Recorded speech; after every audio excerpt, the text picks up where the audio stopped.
በስመ አብ ወወልድ ወመንፈስ ቅዱስ አሐዱ አምላክ አሜን። አቤቱ ቸር እግዚአብሔር አምላካችን ሆይ በዚህ ዕለት በዚህ ሰዓት በዚህ ስፍራ በቸርነትህ ስለሰበሰብከን በዚህ ከፍተኛ ቀጠሮ ስላደረስከን ከሁሉ አስቀድሞ ቅዱስ ስምህን እናመሰግናለን። ቸር እግዚአብሔር አምላካችን ሁለት ወይም ሶስት ሆናችሁ በስሜ ከተሰበሰባችሁበት እኔም ከዚያ በመካከላችሁ እገኛለሁ ብለሃልና ቃል ኪዳንህን እንድታጸናልን በመካከላችን እንድትገኝልን ልናውቀው የሚገባንን የሚጠቅመንን ትምህርት እንድታስተምረን አእምሯችን ሊሸከመው ሊመረምረው ሊረዳው የሚችለውን ምስጢር እንድትገልጽልን ቅዱስ መንፈስህን እንድታሳድርብን ሀገራችን ኢትዮጵያን ኦርቶዶክሳዊ ተዋሕዶ ቤተክርስቲያናችንን ክርስቲያን ሕዝብህን በቸርነት እንድታስብልን ማሹን ለምድር ጥጣውን በስለት ስለምትልቅ እንማልድሃለን። ክብር ምስጋና ለአብ ለወልድ ለመንፈስ ቅዱስ ይሁን ዛሬም ዘወትርም ለዘላለሙ አሜን። አባታችን ሆይ በሰማይ የምትኖር ስምህ ይቀደስ፣ መንግሥትህ ትምጣ፣ ፈቃድህ በሰማይ እንደሆነች እንዲሁ በምድር። የዕለት ምግባችንን ዛሬ ስጠን፣ በደላችንንም ይቅር በለን እኛም የበደሉንን ይቅር እንደምንል፣ አቤቱ ወደ ፈተና አታግባን ከክፉ ሁሉ አድነን እንጂ መንግሥት ያንተ ናትና ኃይል ምስጋናም ለዘላለሙ አሜን። እመቤታችን ቅድስት ድንግል ማርያም በመልአኩ ቅዱስ ገብርኤል ሰላምታ ሰላም እልሻለሁ። በሐሳብሽ ድንግል ነሽ፣ በሥጋሽም ድንግል ነሽ። የአሸናፊው የእግዚአብሔር እናት ሆይ ሰላምታ ላንቺ ይገባሻል። ከሴቶች ሁሉ ተለይተሽ አንቺ የተባረክሽ ነሽ፣ የማኅፀንሽ ፍሬ ኢየሱስ ክርስቶስም ምስጉን አምላክ ነው። ጸጋን የተሞላሽ ሆይ ደስ ይበልሽ፣ እግዚአብሔር ከአንቺ ጋር ነውና ከተወደደ ልጅሽ ከጌታችን ከመድኃኒታችን ከኢየሱስ ክርስቶስ ምሕረትን ለምኝልን ኃጢአታችንን ያስተሰርይልን ለዘላለሙ አሜን። ኦ ኢየሱስ ክርስቶስ በከመ በሳህልከ ምሕረትከ ሥረይ ኃጢአቴ ወኃጢአተ ኩሉ ሕዝብከ። ጌታዬ ኢየሱስ ክርስቶስ ሆይ እንደ ይቅርታ እንደ ቸርነትህ ብዛት የእኔንም የሕዝብህንም ኃጢአት ይቅር በል። በማወቅ ባለማወቅ በማሰብ በመስራት በመናገር የተፈጸመ ሁሉ እግዚአብሔር ይፍታ። እግዚአብሔር ይባርክልን።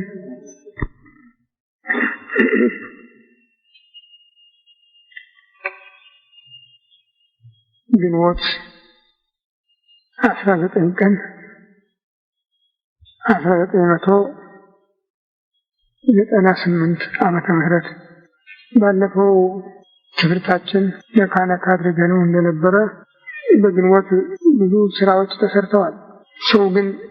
የዓለም ሰው ግን ጥሩ ወር አድርጎ አይመለከተውም። ምክንያቱ ይመስለኛል የሙቀት ክብደት አለ። እንደ ነቢዩ ሄኖክ አጻጻፍ በመጽሐፈ ሄኖክ በምዕራፍ 22 ስለ ፀሐይ ጉዞ እንደጻፈው እስከ ሚያዝያ ድረስ ሌሊት እየረዘመ ቀን እያጠረ ኋላ ደግሞ እየተካከለ ይመጣና ከሚያዝያ ጀምሮ እንደገና ቀን እየረዘመ ሌሊት እያጠረ ይሄዳል። እስከ መስከረም እንደዚያው ተካክሎ ደግሞ በመስከረም እና በሚያዝያ በመጋቢትና በመስከረም ማለት ይቻላል ሁሉም እኩል ይሆናል እና አሁን በግንቦት ማለቱ የሙቀቱ ሰዓት 14 ሰዓት ነው። ከግንቦት ደግሞ ሰኔ ይጨምራል 15 ሰዓት ነው እና የሙቀት ኃይል ይጸናል። በአላገሩም በዚህ በግንቦት የተቆረጡ አትክልቶችም አይተኩም፣ እንጨቱም ይነቅዛል ነው የሚሉት። ያለ ጠባለ ይባላል። እኔ እንደሚሰማኝ ከሆነ ይህ የሙቀቱ ኃይል ያመጣው ሊሆን ይችላል የሚል ሀሳብ አለኝ። ከዚህም በቀር በዘፍጥረት ከምዕራፍ 6 እስከ 9 ያለውን በምናነብበት ጊዜ ኖህ ወደ መርከብ የገባ በግንቦት ነው። ዓለም የተፈረደበት ማለት ነው። እንግዲህ ኋላ ደግሞ ከመርከብ ወጣ በግንቦት 27 ነው። እንደገና በሰኔ ሶስት ሰዎች ወዲያውን አስታርቋልና ከዚያ ወዲህ ያለው የምህረት ጊዜ ሆኖ የኢትዮጵያ ክረምት በኖህ ዘመን የጀመረ ነው ይባላል። ግን በሌላ መልኩ ስናየው እመቤታችን የተወለደችበት ግንቦት 1 ቀን ነው። ጌታ ያረገ ግንቦት 8 ቀን ነው። ጰራቅሊጦስ መንፈስ ቅዱስ ወደ ሐዋርያት የወረደ ለቤተ ክርስቲያን የ72 ቋንቋ ስጦታ የተሰጠ ግንቦት 18 ቀን ነው እና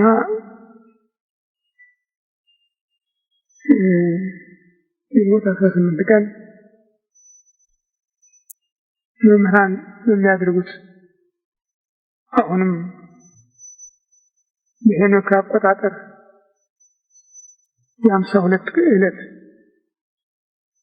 ቁጥር አንዱ ግንቦት 18 ቀን ነው። ሰማያት የሚከፈቱበት ጸሎት የሚያደርግበት ይሉታል ሊቃውንቱ። መጀመሪያ መንፈስ ቅዱስ የወረደበት ነው። ከዚህ ዕለት ጸጋ እንግዲህ ሊገኝ አይችልም። በዚህ ዕለት የተሰጠው ለቤተ ክርስቲያን የተሰጠው ጸጋ ሁሉ ፈቃደኛ ሆኖ ከተቀበለ የሰው ዘርን ያጠቃለለ ነው። ፈቃደኛ ሆኖ ክርስቶስን ከተቀበለ፣ ክርስቶስን ያልተቀበለ ግን ከተስፋ ውጭ ነው።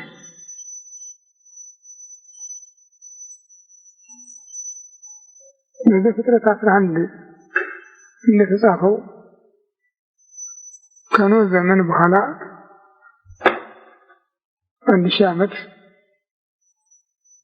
በባቢሎን ግንብ እንሰራለን ብለው ጀምረው የነበሩ የዓለም እብሪተኞች አንድ ቋንቋ የነበራቸውን አጥተው በ72 ቋንቋ ተከፋፍለው ስራቸውን አቋርጠው ለመውረድና ለመበታተን የበቁ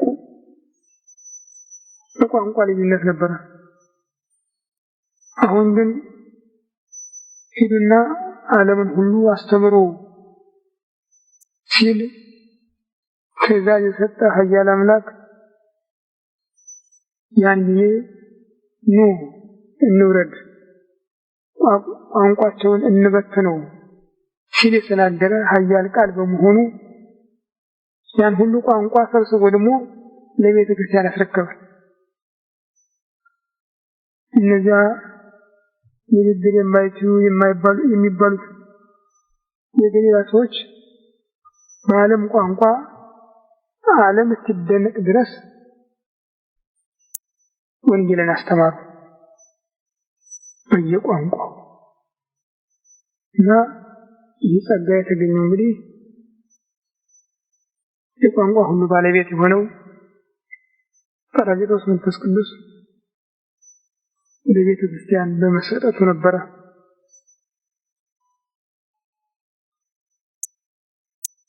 አንድ አባት ኑሮ ዕለተ ዕረፍቱ በተቃረበበት ጊዜ ልጆቹን ቁጭ አድርጎ ሀብቱን ይናገራል። ይሄ የኔ ነው ተጠቀሙበት ይላል። በዚያም አገልግሎት ላደረገ ልጁ ደግሞ በራት ላይ ዳረጉት ነውና ይህን ለገሌ ይህን ለገሌ የሚል ስጦታ አለው። ጌታም 3 ዓመት ከ3 ወር ወንጌልን ካስተማረ በኋላ በመጨረሻው ቀን ሐሙስ ማታ ቅዱስ ዮሐንስ በወንጌሉ ከምዕራፍ 13 እስከ ምዕራፍ 17 የመዘገበው ጸጋና ስጦታ ለቤተ ክርስቲያን ሰጥቷል። ታዲያ ለዚህ ሁሉ ጸጋ ማጠቃለያው ማዋሃጃው የመንፈስ ቅዱስ ስጦታ ነበረ። ይህ ስለሆነ ሁሉንም መልክ ሰጥቶ አስቀምጦታል። ጌታ እጹብ ድንቅ ስራ ነው የሰራ በቤተ ክርስቲያን።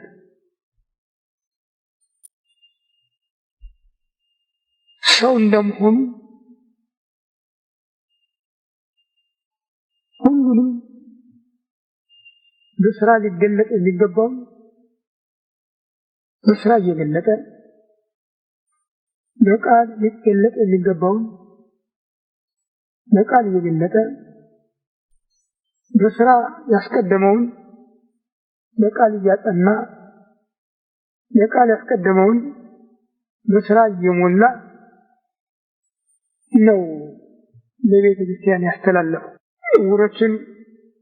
የዕውሮችን ዓይን በመክፈት ልዩ ልዩ ድውያንን በመፈወስ በቃል እየተናገረ በእጁ እየዳሰሰ ሙታንን በማስነሳት ይህ ሁሉ በሁለቱም እያጠናን ሄደ። በእጁ የዳሰሰውን በቃሉ ያስተማረውን በጆሮአቸው የሰሙትን በዓይናቸው ያዩትን ሕያው አምላክ እንደመሆኑ በልቡናቸው እንዲሳል እያደረገን ይሄዳል። እነሱ ብቻ አይደሉም ይህ ጸጋ የተቀበሉት፣ እስከ ዓለም ፍጻሜ የተነሱ የሚነሱ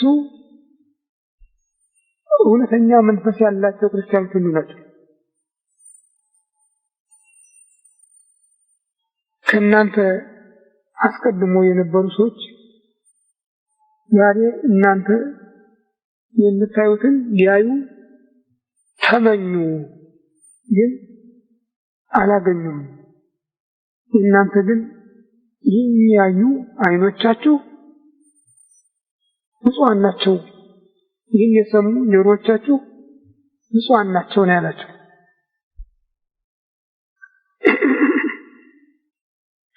ንጽሕናቸው ዕለታዊ አልነበረም።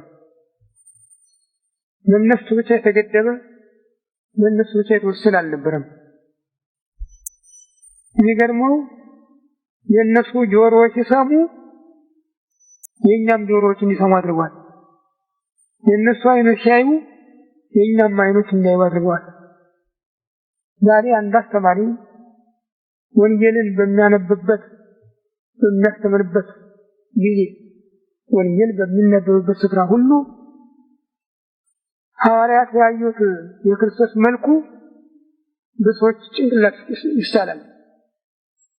ሐዋርያት የሰሙት የክርስቶስ ድምፁ በሰዎች ጭንቅላት ይሳላል። ይህን ፍቅሩን የሚያሳድርባቸው ይህንን ለማተም ነው። በዚህ ሐሙስ ማታ ወደ ዝርዝር ቃል ገብቶ እዚያ በ3 ዓመት ከ3 ወር ያዩትን የተማሩትን ሁሉ የሚያጠቃልል ሰፋ ያለ ትምህርት ሰጠ። እስካሁን ከባድ ቃል ተናግሮ ያውቃል። ዛሬ ግን ልባችሁ አይደንግጥ አለ። በእኔም እመኑ በእግዚአብሔርም እመኑ፣ በእግዚአብሔር እመኑ በእኔም እመኑ። እሄዳለሁ አለ። እሄዳለሁ ተመልሼም ስፍራ ካዘጋጀሁለት በኋላ እናንተንም እወስዳችኋለሁ። በአባቴ ቤት ብዙ ስፍራ አለ አለ።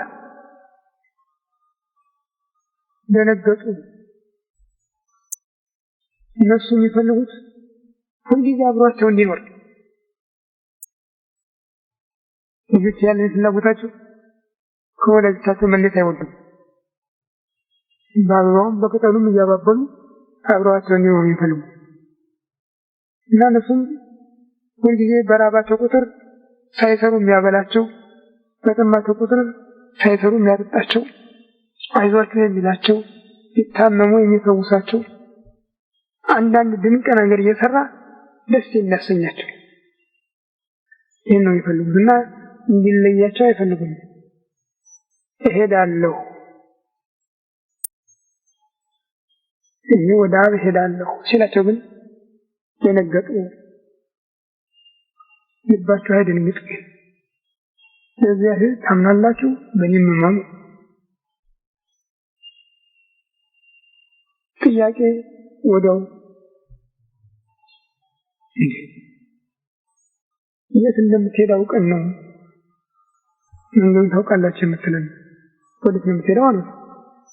መንገዱን ታውቃላችሁ ብሏቸው ነበርና እኔ ነኝ መንገዱ፣ የእውነት የሕይወት መንገድ እኔ ነኝ።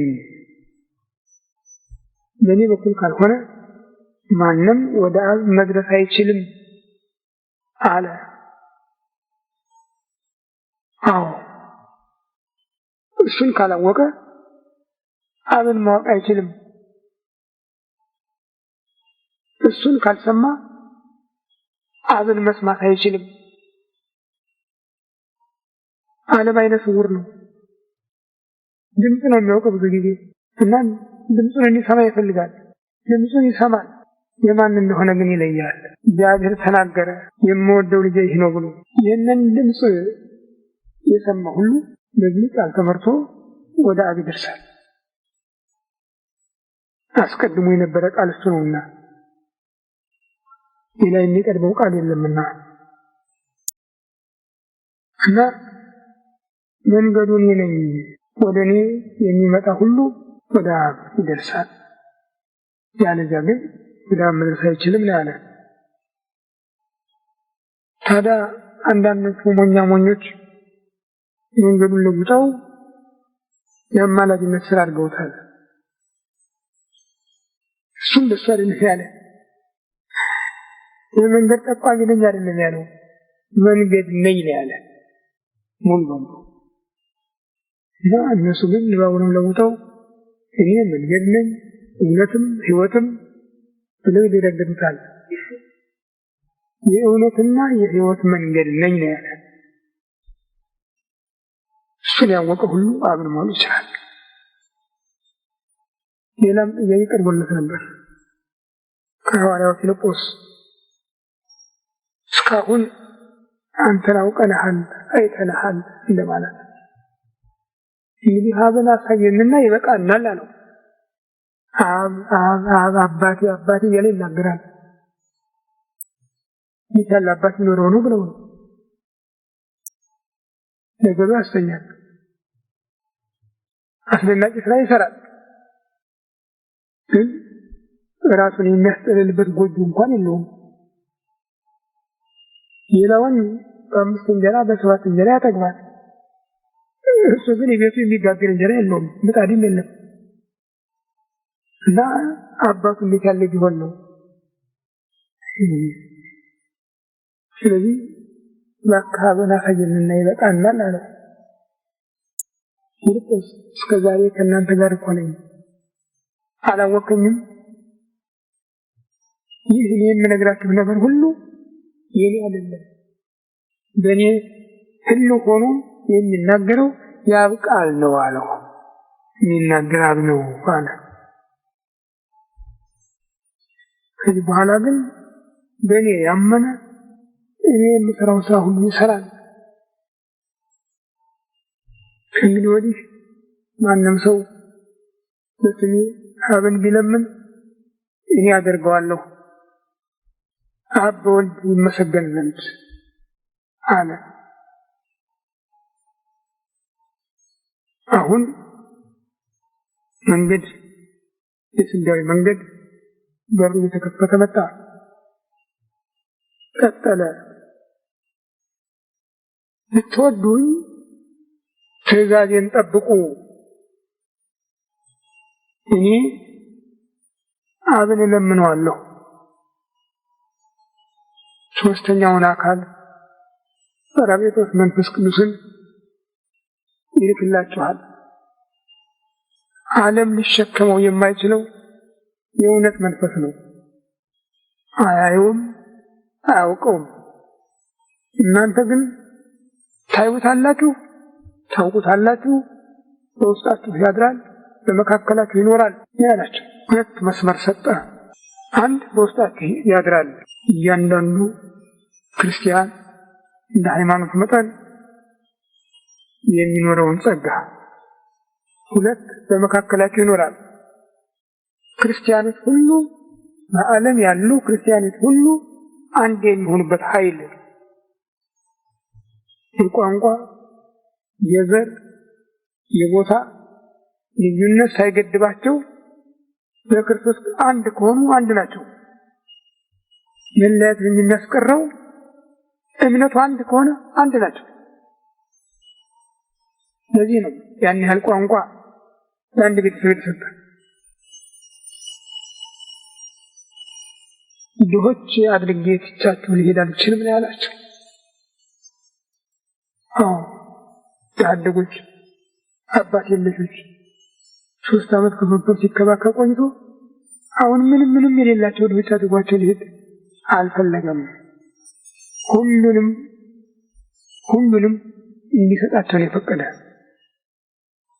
እና ለዚህ ነው እንግዲህ ከዚህ ጊዜ ጀምሮ ያለው በምዕራፍ 14፣ 15፣ 16 ስጦታው የተተነተነበት ነው። ምዕራፍ 17 ደግሞ ስጦታው እንዳይለወጥ የታተመበት ነው።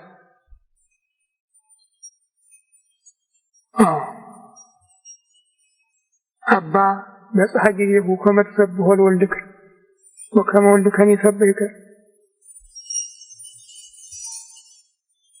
አባ ጊዜው ደረሰ፣ ልጅህን ልታከብረው ልትገልጸው፣ ልጅህም ሊያከብርህ ሊገልጽህ ሥጋ በለበሰ ሁሉ ላይ እንዳሰለጠንከው መጠን የዘላለም ሕይወትን ይሰጣቸው ዘንድ የዘላለም ሕይወትን አንተና የላከው ልጅህ አንድ አምላክ መሆናችሁን ማወቅ ነው ብሎ ከዚህ አያይዞ ሊሰጣቸው ያሰበውን ምድራዊ ሰማያዊ አንድነት፣ ጸጋ፣ ርስት ተንትኖ ያስቀመጠበት ማኅተም ነው።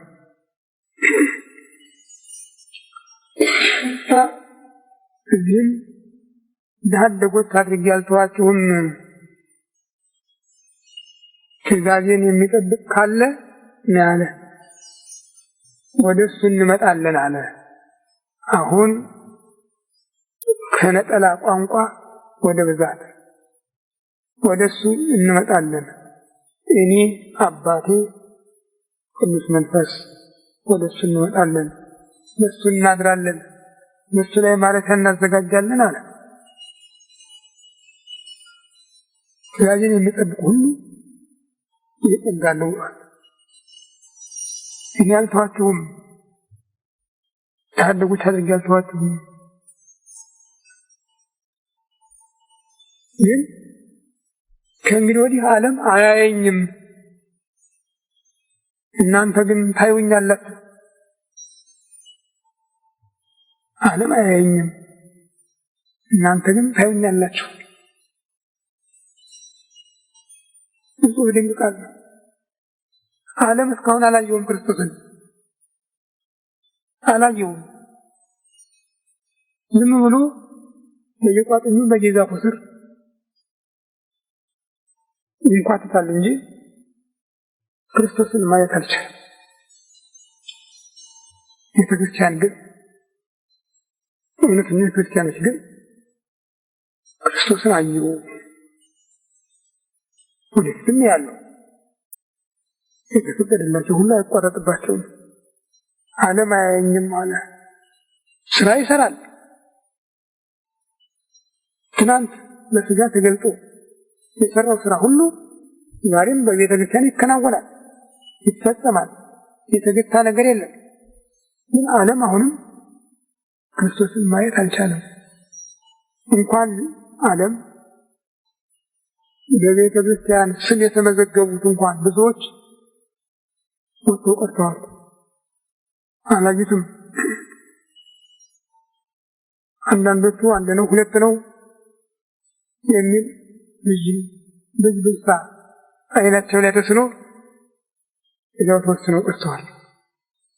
አንዳንዶቹ ደግሞ አምላክ ነው፣ አማላጅ ነው፣ ትንሽ ነው፣ ትልቅ ነው በሚል ቋንቋ እነሱ ወድቀው ሌላውን ይዘው እንደወደቁ ቀርተዋል። ሐዋርያት የደከሙበት ዓለም እንዲህ ሆኖ ነው የቀረ። በካቶሊክና በፕሮቴስታንት በሽታ ከነሱ ደግሞ የከፋ እስላም በመሃሉ ገባበት እና ወይ ሰው አይሆን ወይ ከሰው ጋር አይኖር፣ ከሁሉም የሌለ ብቻውን ያምናል፣ ይክዳል። እኔ የመጣሁት ከኔ በፊት የተሰሩት መጽሐፍቶች ሁለቱ ኦሪትና ወንጌል የተናገሩት ላጸድቅ ነው የመጣሁ ይላል። ግን የሚያጸድቅ አንድ ቋንቋ የለውም። መላእክት ያሉትን አስታውስ።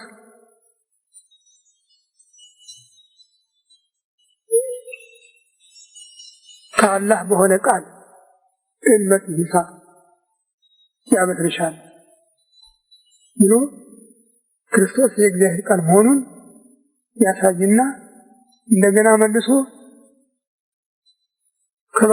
ከባለሟሎቹ አንዱ በሆነ ይለዋል።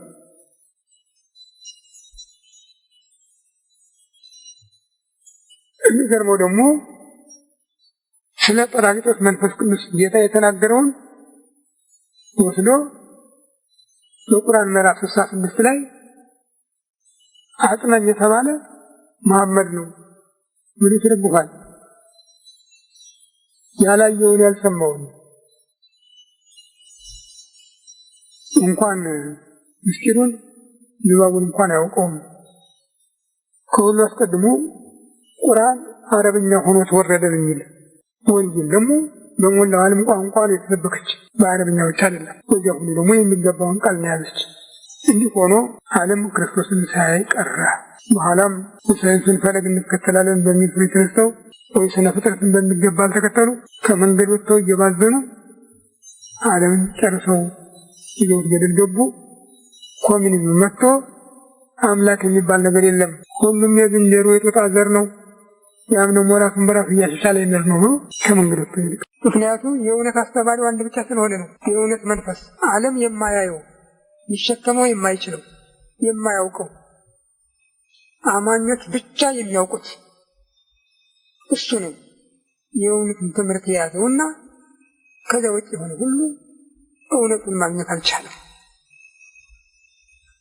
እናንተ ታዩኛላችሁ አለ። ያመኑ ብቻ ናቸው ክርስቶስን ማየት የሚችሉ። ትናንት እንደነበረው ዛሬም እድል ያላቸው ሰዎች፣ የተመረጡ ሰዎች፣ በስራ ያደጉ ሰዎች ክርስቶስን በገሃድ በህልም በራእይ ያያሉ። ከዚህም በቀር በሃይማኖት አይናቸው ግን ሁሉም ያዩታል፣ ሁሉም ያዩታል።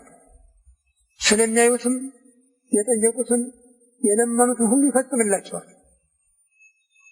በሃይማኖት የጠየቁት ሁሉ የሚቀርባቸው የለም። ሚስዮናውያን ወንጌል በኢትዮጵያ ያልተሰበከችም በልማድ ብቻ ነው ይላሉ። አትኩረው ቢመለከቱ ግን በኢትዮጵያ ወንጌል በኢትዮጵያ እንደተሰበከ ሆኖ በዓለም አልተሰበከም ማለት ይቻላል። ምዕመናን የራሳቸው መጽሐፍት ናቸው። ለሚያነባቸው ሰው ወለነሰ መጽሐፍነ አንትሙ ይእቲ ያ ቅዱስ ጳውሎስ የእኛስ መጽሐፋችን እናንተ ናችሁ ወጣወቁ ያነብባ ሁሉ ሰው ሁሉ ያነባትን ታወቃለች ይችላል እና የብሉያትን የሐዲሳትን ትምህርት ከህዝቡ ከተራው ህዝብ የኑሮ ህይወት ማንበብ ይቻላል። የልጆች መምህራቸው እናታቸው ናት። ቀጥሎ አባታቸው ነው። ከዚያ በኋላ ጎረቤት ነው እና ባህሉ ሁሉ ስርዓቱ ሁሉ በዚህ በአዲስ ዘመን ከመጣው ቅይጥ በስተቀር በእውነቱ ኢትዮጵያውያን የራሳቸው መጻሕፍት ናቸው። ለዚህ ነው ጌታ ዓለም አያየኝም እናንተ ግን ታዩኛላችሁ አለ። እኔ በአብ እንዳለሁ አብም በእኔ እንዳለ እኔ በእናንተ እናንተ በእኔ አላችሁ አለ። ይህ ምስጢረ ተዋሕዶ እንግዲህ የህልውናውን ምስጢር በጸጋ ምስጢር አዛምዶ ለቤተ ክርስቲያን አስተላለፈው። አብ በእኔ እንዳለ እኔ በአብ እንዳለሁ፣ አብ በወልድ ህልው ነው፣ ወልድ በአብ ህልው ነው። ይሄ የምስጢረ ሥላሴ ነው።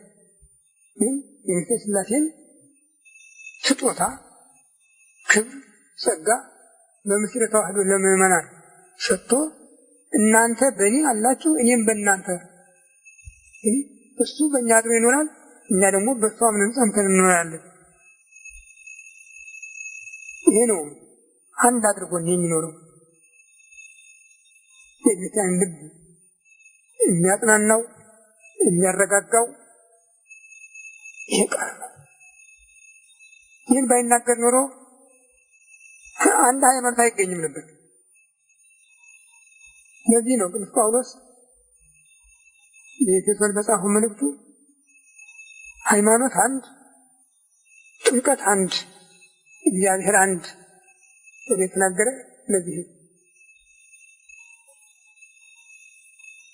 ዘር፣ ቋንቋ፣ ነገድ፣ አገር ሳይለየው በሃይማኖት ከተባበረ ሁሉም ክርስቶስ አለው፣ ሁሉም ክርስቶስ አድሮበት ይኖራል፣ ሁሉም ክርስቶስን ያውቃል።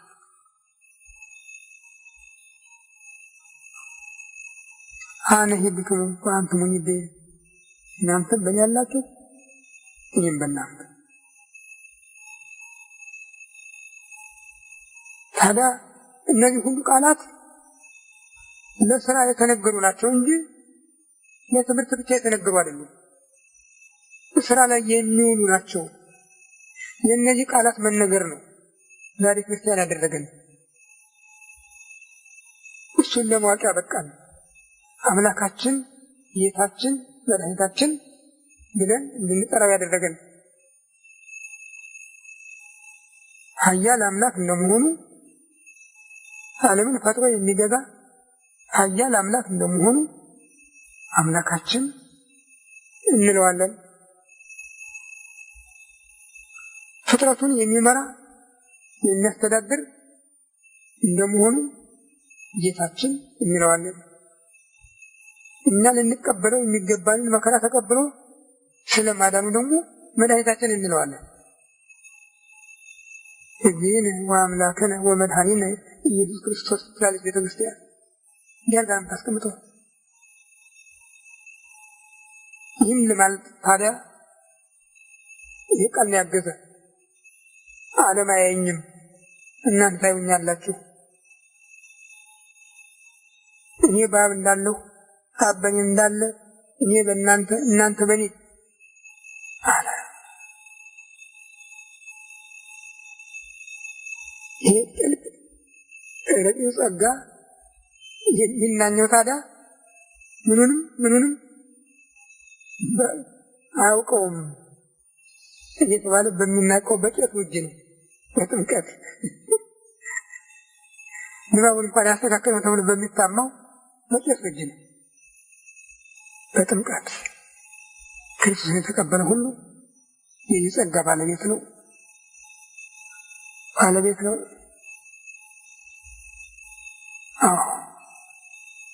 ትእዛዜን የሚወደኝ ትእዛዜን ይጠብቅ። እኔ አብ መንፈስ ቅዱስ ወደ እሱ እንመጣለን፣ በውስጡም አድረን እንኖራለን።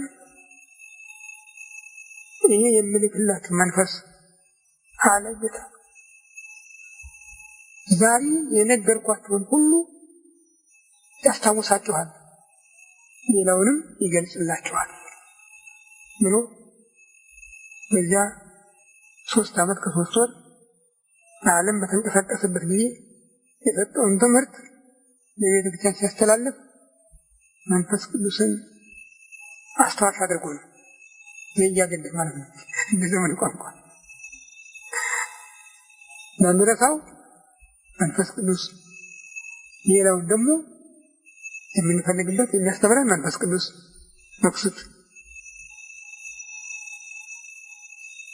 ይህን ቃል ስለተናገረ በቤተ ክርስቲያን ሴቶችም ወንዶችም የክርስቶስን ፍቅር ተላብሰው ይኖራሉ። ጥሩ አስተማሪ ካገኙ ምዕመናን አልተማሩ የሚባሉ አይደሉም። ጥሩ አስተማሪ ብቻ ያስፈልጋል፣ እንዳይዛባ ጭንቅላታቸው እንዳይዛባ መጀመሪያ ላይቆሽሽ ከዚያ በኋላ አያስጨምርም። የሰው ጭንቅላት ደግሞ አልየ ከሞላ አያስጨምርም፣ ክፉ ነው። መጀመሪያ ያንን ጥሩን ትምህርት እንዲያገኙ ያስፈልጋል። በኢትዮጵያ መጀመሪያ በብሉይ ኪዳን ኋላም በሐዲስ ኪዳን አጠቃላይ 3000 ዓመት የእግዚአብሔር ፍቅር ጸንቶ የኖረ መጽሐፉና አስተማሪዎች የሚተማመኑ የማይከዳደሩ መሆናቸው ነው። መጽሐፉን ለጻፈ አስተማሪዎችን ያንን ቃሉን ሳይለውጡ የራሳቸውን ሀሳብ ሳይጨምሩ በማስተማራቸው በኢትዮጵያ እስከ ቅርብ ጊዜ ድረስ እንግዲህ እስከዚህ 100ኛ ዘመን አጋማሽ ድረስ እግዚአብሔር ከኢትዮጵያ ጋር ነበር፣ ኢትዮጵያም ከእግዚአብሔር ጋር ነበረች ማለት ይቻላል። በግቦቱ ግን ዛሬም አለ። ያኛው የሃይማኖት አንድነት ግን እዚያ ላይ ነው። የዓለም ወራሪዎች ሲገቡ ነው የተገታ። መጠራጠር አመጣ፣ ወሬ ብቻ ሆነ። ብዙ ነገሮች የተፈጠሩ፣ ሸጭነቱ ቀርቶ ዋስ ነው፣ ፈራጅነቱ ቀርቶ አማላጅ ነው የሚለው ባህል እያደገ እየጎለመሰ መጥቶ የሰውን መንፈስ እየከፋፈለው ነው። ብዙ ችግር ነው ያለው። አሁን ያቺ ጠንካራ ቤተክርስቲያን ዛሬ የለችም፣ ደክማለች።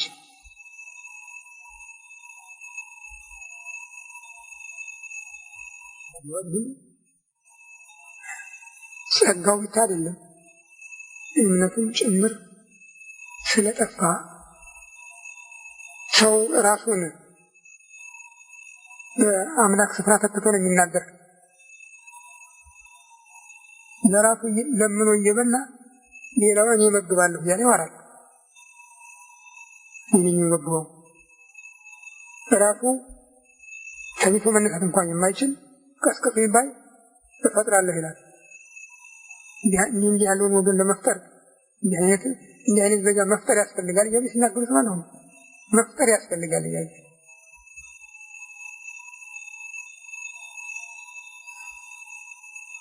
ከሚባለው መርዝ በዓለም ከተረጨ ጊዜ ጀምሮ ሰውን ወደ እንስሳነት ነው የለወጠው።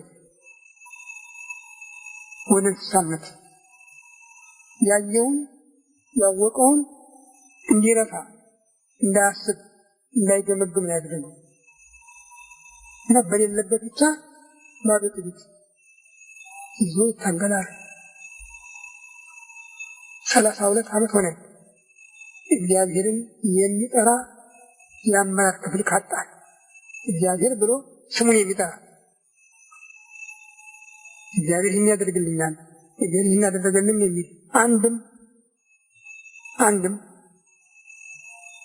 እኔ እግዚአብሔርን ማስታወሳት ሁልጊዜ በማንኛውም ንግግራቸው እግዚአብሔር እንዲህ ያደረገ ሳይሉ ኃያሉ እግዚአብሔር ሳይሉ የሚናገሩበት ጊዜ አልነበረም። በቃ የእሳቸው መንግስት ከቆመ ጀምሮ እስከ ዛሬ እግዚአብሔር የሚል ስም በኢትዮጵያ የለም።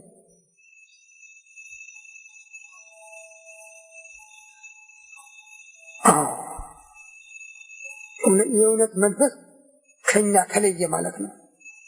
እውነትን የሚያስተምረን እውነትን የነገረን የሚነግረን ያ መንፈስ ከኛ ተለየ ማለት ነው። እንኳን ከሌላው ከቤተ ክርስቲያን ጭምር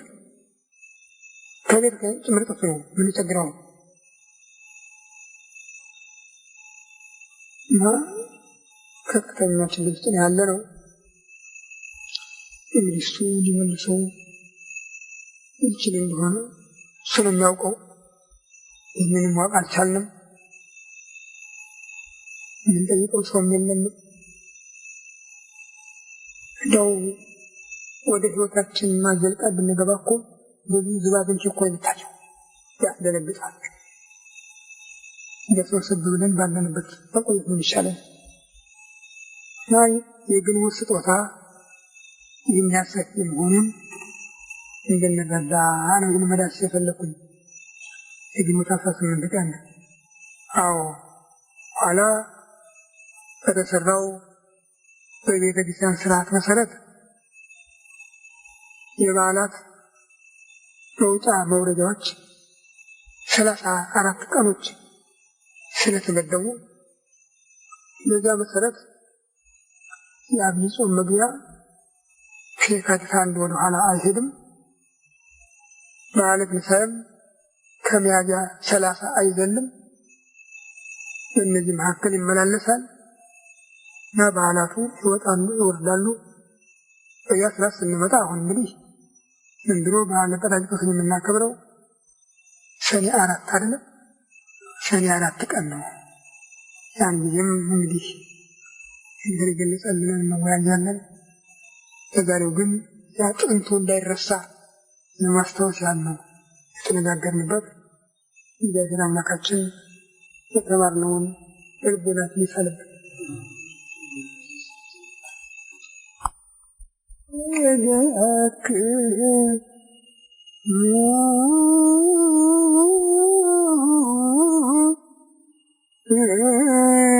ጓለ ማውታ ትኩኑ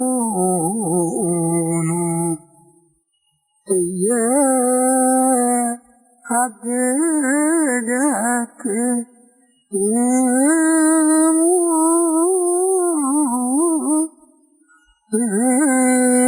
ጓለ ማውታ ትኩኑ ዘእየ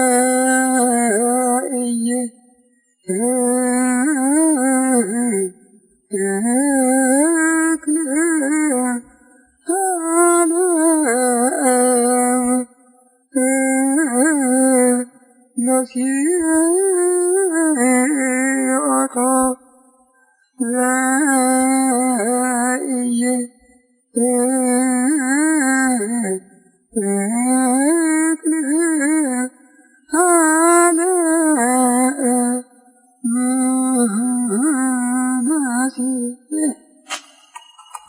እና በተምረት ወደ አዲስ አበባ ስመጣ እዚያ ሀገር አንድ ትልቅ ሰው ነበሩ። ትልቅ መጀመሪያ የድጓ መምህር ነበሩ። በኋላ ባለቤታቸው ሞተው ምናኔ ወደ አክሱም ይሄዳሉ። አይ አይደለም ሀገርህ እዚያው ጎጃም ነው፣ ዲማ የሚባለው ሀገር ነው። በምስራቅ በኩል ያለው ገዳም ነው አንተ ክፍል ላይ ይልካቸዋል። እዚያ ይኖሩ ነበር። ግን አዋቂ ናቸው፣ ድጓ አዋቂ ናቸው፣ ሁሉ የሞላላቸው ናቸው። እዚያ ገብረ ቁጭ አሉ እና የግዝረት እዚያ እየወረዱ እኮ አብሬያቸው አገለግል ነበረ። የእናታቸው ተቀባበል ሙሉ ሰባት ነገና ድረስ ነበር ከነስላሴ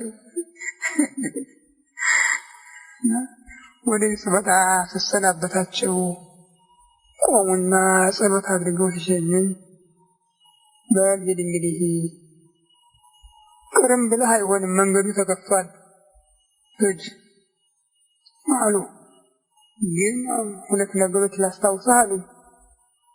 አንዱ አንተ ራስህ መነኮሳለሁ ብለህ እንዳታስብ፣ አጋንንት ቆብ ደፍተው ወደ ዓለም ገብተዋል። ሌላውንም መንኩሱ ብለህ እንዳትመክር ተጠንቀቅ። ሁለተኛ አሉ ታላቁ የእግዚአብሔር ስጦታ የያሬድ ስጦታ በቤተ ክርስቲያን ይናቃል። እንግዲህ እሱን የሚቀበል የለም። አንተ ግን የቤተ ክርስቲያን በገባህ ጊዜ ሰው ይልኝ ስማልኝ ሳትል በንጽህ ታገለግል አደራ። እነዚህ ሁለት ነገሮች ሰጥተው የላኩኝ አየሁ። ሁሉንም አየሁ። ምንም ደረስኩበት ያለው ማህሌት ቀርቶ የሚያሳዝን ነገር ነው። በተለይ ማታ ማታ እዚህ ደረጃ ላይ ሲቆሙ ሲያመሹ ሰማችሁ ይረም ይለኛ እንደው ወይ ቁጣ እላለሁ።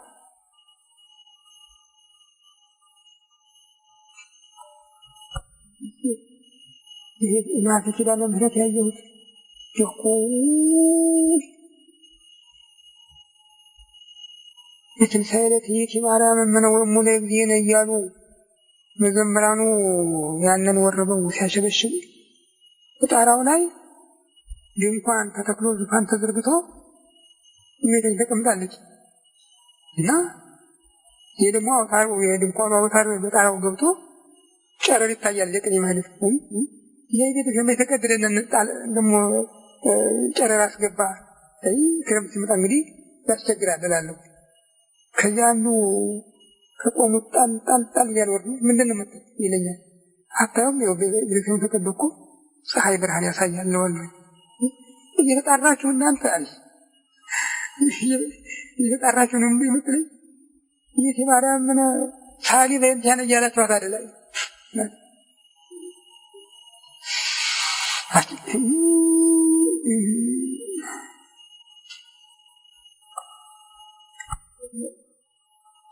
ረቡዕ ቀን ውሎ ቅዳሴው ለማታ ስለነበረ ቀን ማርያም ጽኑዕ ንጽሕት ማኅደረ መለኮት የሚለው ወረብ በመረግድ ወረብ እያመላለስን ስንል በሰሜኑ በር ትመጣለች። ሁለት ደናግል ግራና ቀኝ ልብሷን እንደዚህ ይዘውላት ትገባለች። 3 መላእክት ፊቷ እያጠኑ እሷ እየባረከች ትገባለች። በቀጥታ ወደ ቅኔ ማኅሌት መጣ። በመካከላችን አልፋ እዚያ የቆሙትን ሁሉ እያባረከች በመካከላችን አልፋ ወደ ቤተ መቅደስ ትገባ ያታሉ።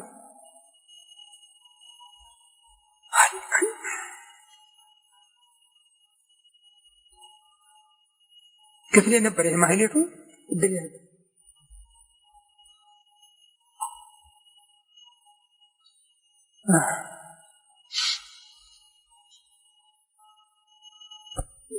ወወልድ ወመንፈስ ቅዱስ አሐዱ አምላክ አሜን።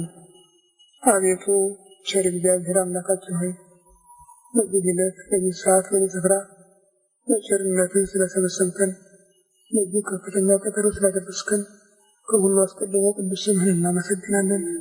ቸር እግዚአብሔር አምላካችን ሆይ እስከ ዓለም ፍጻሜ እኔ ከእናንተ ጋር ነኝ ብለሃልና እንዳትለየን፣ እንዳትርቀን፣ እንድትታደገን፣ እንድትጠብቀን ከመከራ ሥጋ ከመከራ እንድትሰውረን እንለምንሃለን፣ እንማልድሃለን። ቸር እግዚአብሔር አምላካችን ሆይ በዚህ ዘመን አድርሰህናል። ዘመኑ ግን ከባድ ነው። ነቢዩ አሞጽ ያቺ ቀን ከባድ ናት፣ የእግዚአብሔርን ቀን ለሚመኙ ሰዎች ወዮላቸው። ሌት አትባልም፣ ቀን አትባልም፣ ጨለማ ናት እንዳለው ቀንም ሌትም ከማይባል ጊዜ ውስጥ ደርሰናል። አንተ ይችን ሀገር ካላሰብካት በስተቀር ወደች ሀገር ወደ ጠፋ እየከፋ ሊሄድ ነው። ከማንም ከማን እየከፋ ሊሄድ ነው።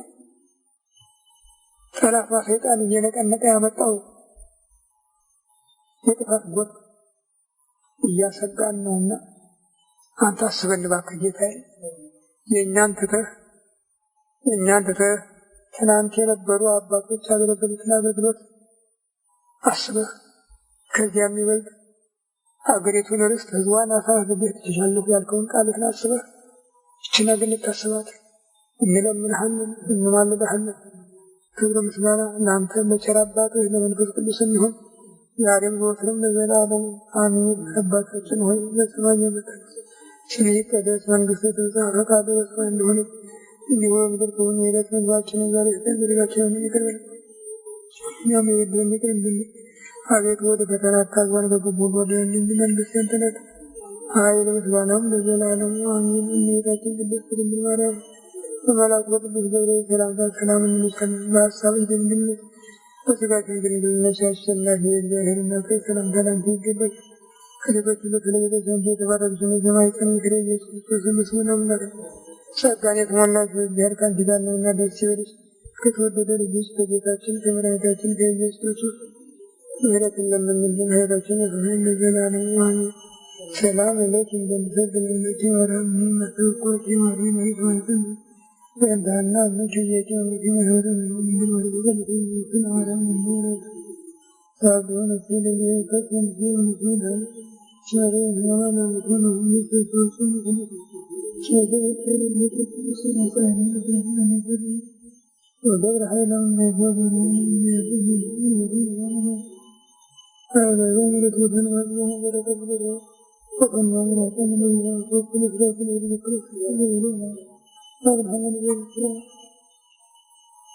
ቸሪቱ አማላጅቱ አምላክ ወላዲተ አምላክ እመብርሃን እመቤታችን ቅድስት ድንግል ማርያም ሆይ ስለ ኃጥአን ሁሉ በአብ በወልድ በመንፈስ ቅዱስ ዙፋን ፊት በምታቀርቢው በአማላጅነትሽ እኛንም አገራችንንም ሕዝበ ክርስቲያንንም እንድታስቢልን እንለምንሻለን፣ እንማልድሻለን።